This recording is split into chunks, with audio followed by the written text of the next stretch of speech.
서늘한 밤, 정적이 감도는 궁궐 구석에서 은밀한 신음소리가 울려 퍼집니다.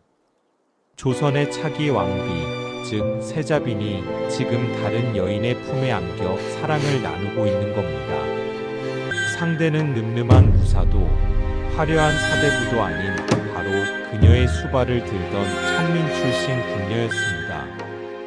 조선 역사상 가장 깨끗하고 완벽한 시대로 칭송받는 세종대왕의 치세, 그 가장 깊숙한 곳에서 벌어진 이 믿기 힘든 동성의 스캔들은 대체 어떻게 시작된 걸까요? 성군 세종에게는 큰 고민거리가 하나 있었습니다. 바로 자신의 뒤를 이을 장남, 세자향의 결혼 생활이었죠. 세자는 학문에는 천재적이었지만 여자에게는 유독 차가웠습니다. 첫 번째 부인이었던 휘빈 김씨는 남편의 사랑을 얻으려 뱀의 허물을 태워 술에 타 마시는 등 기괴한 주술을 부리다 쫓겨났습니다.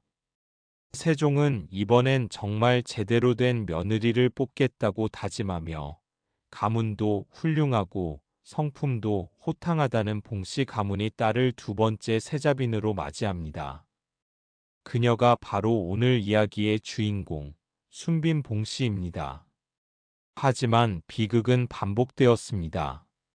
세자는 여전히 학문에만 몰두하며 봉씨의 처소를 찾지 않았고, 봉씨는 화려한 궁궐 안에서 세상에서 가장 외로운 섬이 되어버렸습니다. 성격이 불같고 솔직했던 봉씨에게 독수 공방의 시간은 지옥과 같았습니다.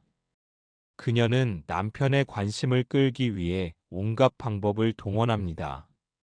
때로는 술에 취해 담장 너머를 기웃거리기도 하고 궁녀들이 보는 앞에서 고성방가도 서슴지 않았죠.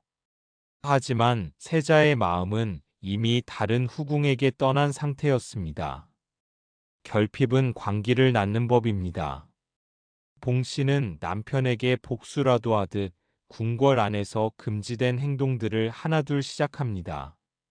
궁궐 안에서 직접 술을 빚어 마시며 난동을 부리는가 하면 심지어 있지도 않은 아이를 가졌다고 거짓 임신 소동까지 벌입니다. 세종과 세자를 속여서라도 사랑을 독차지하고 싶었던 겁니다. 하지만 이 모든 연극이 탄로나자 봉씨는 이제 더 이상 잃을 게 없다는 듯 폭주하기 시작합니다.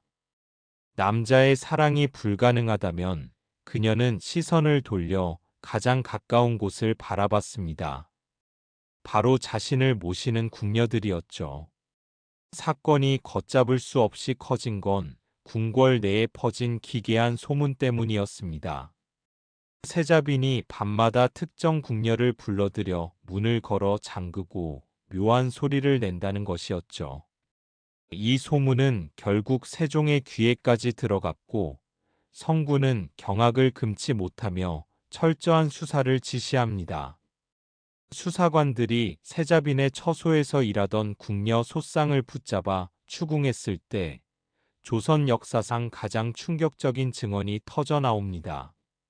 실제 조선왕조실록의 기록을 보면 이 끔찍하고 기괴한 상황을 이렇게 건조하게 적고 있습니다. 실제 조선왕조실록의 기록을 보면 이 믿기 힘든 상황을 이렇게 직접적으로 적고 있습니다. 소상이 말하기를 세자빈께서 저를 불러 강제로 눕히시더니 마치 남녀가 교합하는 형상처럼 저를 끼고 누우셨습니다. 제가 부끄러워 피하려 해도 세자빈께서는 저를 놓아주지 않으셨습니다. 나레이터인 저조차 읽기 민망할 정도의 기록입니다. 실록은 이를 대식이라 불렀습니다.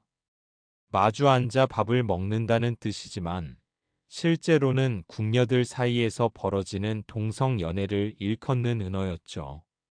일국의 국모가 될 세자빈이 천한 궁녀를 상대로 이런 행위를 벌였다는 사실의 조정은 뒤집어집니다. 하지만 봉씨는 당당했습니다. 오히려 취조를 받는 과정에서 너희들도 그러지 않느냐며 반항하거나 자신을 고발한 궁녀들을 매질하며 입을 막으려 했습니다. 갈등은 최고조에 달합니다. 세종대왕은 고민에 빠졌습니다. 이미 첫 번째 며느리를 쫓아낸 상황에서 두 번째 며느리까지 이런 추잡한 스캔들로 폐위시킨다면 왕실의 위엄은 땅에 떨어질 것이 뻔했으니까요. 하지만 봉 씨의 기행은 멈추지 않았습니다. 그녀는 소상을 자신의 침소에 상주시키며 아예 대놓고 연인 행세를 했습니다. 결국 세종의 인내심은 바닥을 드러냅니다. 아무리 성군이라 해도 법도와 인륜을 저버린 행위까지 품을 수는 없었습니다. 세종은 눈물을 머금고 결단을 내립니다.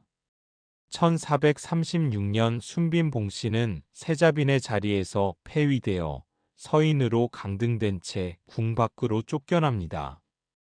유교 국가 조선에서 가장 화려한 꽃이어야 했던 그녀가 가장 추잡한 이름표를 달고 역사의 뒤안길로 사라지는 순간이었습니다. 결말은 더욱 참혹합니다.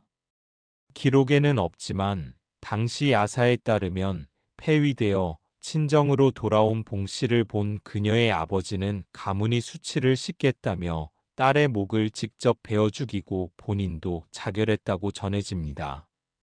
완벽한 도덕 국가를 꿈꿨던 조선 왕실이 한 여인의 본능과 외로움을 억눌렀을 때 그 억눌린 욕망이 어떤 괴물이 되어 돌아왔는지를 보여주는 비극적인 마침표였습니다. 순빈 봉 씨 사건은 단순히 자극적인 스캔들로 끝나지 않았습니다. 이 사건 이후 조선의 내명부 법도는 더욱 서슬퍼렇게 강화되었고 여성들의 삶은 더욱 깊은 규방 속으로 숨어들어야 했습니다. 한 여인의 짧았던 반항 혹은 사랑이 조선 500년 여성 잔혹사의 도화선이 된 셈입니다. 오늘의 이야기는 여기까지입니다.